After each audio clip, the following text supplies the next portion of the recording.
things about being an Episcopalian is that we have a color-coded year. And it's true. Look at us here. We're purple today. And basically, the different church seasons, the seasons of the church year, are kind of like the seasons outside. We know what to look for, kind of about when. We know the marsh marigolds will be out here. And we know, so there's a pattern to it, and yet it's always different. And similarly, in the church year, we go from the sort of waiting of Advent into the celebration of the Incarnation, and then to Epiphany with its emphasis on light and Christ taken to the world. And now here we are in Lent. Now, I don't know about you, but growing up Presbyterian, I'd never heard of Lent. Any of you, when you were little, was there Lent? Did you know about Lent? Okay. The only way I knew about it was one of my friends at school who was Catholic. I offered her a piece of chocolate, and she said, "No, I can't."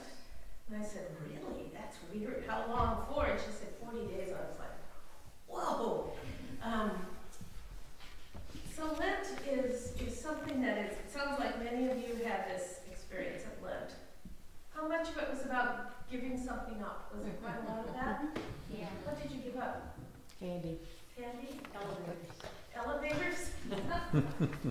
Anybody? What did you give up? Candy? Sometimes fighting with my brother. Fighting with your brother?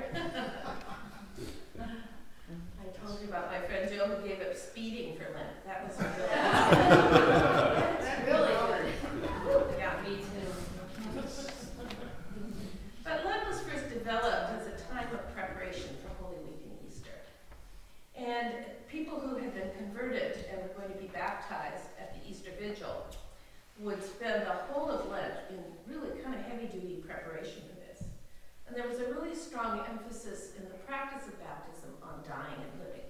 So you stepped into the waters of baptism and you died, and then you came out and you were ready for new life. And in a way, that is Lent's big message.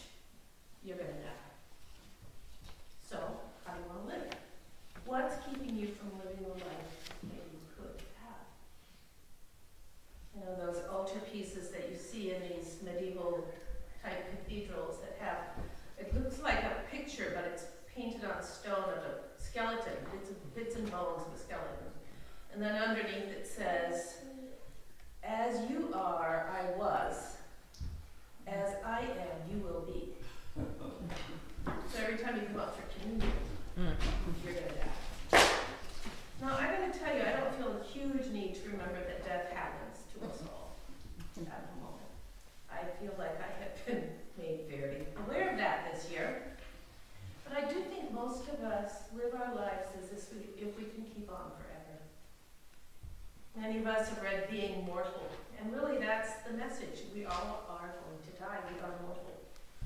And I think our avoidance of death, our shrinking from the reality of our mortality, can really lead us pretty desperately astray. We forget we're going to die and we focus on things that don't matter. We continue to accumulate stuff as if that means we can't die because we have all this stuff. You know, and during these last couple of years since Steve's diagnosis, I found myself looking in a different way at ads and articles and seeing so many of these, and you'll think of this when I tell you that they seem to be offering something like eternal health and wellness to people. Have you noticed that in magazines? You know, they have pictures of older people, but they're looking happy and youngish, thanks to what they've done or paid the big bucks to do. River cruises, spa treatments, genome testing, they are going to die too, you know. So just as the serpent in our Genesis passage says, he takes what God has said and he twists it.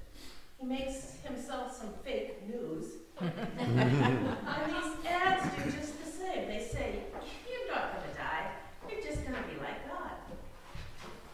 And even the picture of suffering people in Aleppo or sub-Saharan Africa, we see them and pretty soon they almost seem so distant from us that we don't think of them as fellow humans. We're happily eating and drinking and shopping while they suffer, and we think, you're not like them. You won't die. You'll be like God. So Lent is meant to jolt us, to wake us up. The serpent says you won't die, but Lent says says, yes, you will. You are dust, and to dust you will return. 40 days of Lent, of preparation for the dying and rising of baptism. And that story in Matthew's Gospel, remember how Carol, when she talked about the Matthew's Gospel and how it's written for this Jewish audience. And basically, if we think about that story, you can just see that it was meant to ring bells with the Jewish congregation. And you have the whole 40 days and nights, and I don't mean to tell you can't be taken literally, but it's supposed to ring bells to people of, oh yeah, Moses went up the mountain for 40 days and 40 nights. Elijah went into that cave for 40 days. So in other words, it's meant to ring bells with them.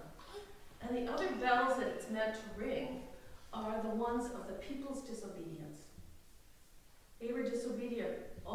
And basically the Old Testament is the story of people being disobedient, of people saying, oh, I wanted meat and garlic, or saying, we don't really want to follow God. Let's go off and find an alien God. So what we see of this picture of Jesus in the temptation is Jesus who's not like that. Jesus who says, I'm going to be faithful. I'm not going to run off in other directions. You can depend on me. So do you see that the contrast for those first hearers must have been huge? This is the story of the people. This is the story of Jesus. One of the gifts around Stephen's death was that we know we didn't have forever.